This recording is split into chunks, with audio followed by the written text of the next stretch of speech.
শহীদ president Ziaur Rahman আজ থেকে ৪৬ বছর আগে জাসাসের প্রতিষ্ঠা করেছিলেন।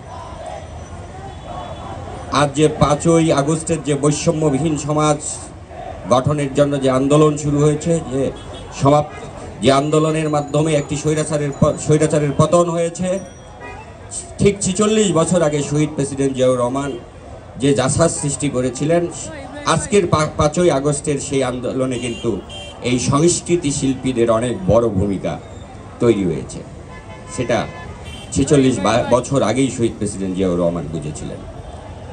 প্রিয় নেতৃবৃন্দ, আমাদেরকে বুঝতে হবে এই ৫ই আগস্টের যে পতন, একজন সারা দেশ যে উদ্বেলিত হয়েছে, তার মধ্যে শিল্পীদের, গানের, সংস্কৃতির অনেক বড় ভূমিকা ছিল। প্রতিবাদের ভাষা ছিল গান, প্রতিবাদের ভাষা ছিল স্লোগান, প্রতিবাদের ভাষা ছিল নাটক, প্রতিবাদের ভাষা বিভিন্নভাবে কিন্তু পরিস্ফুটিত হয়েছে।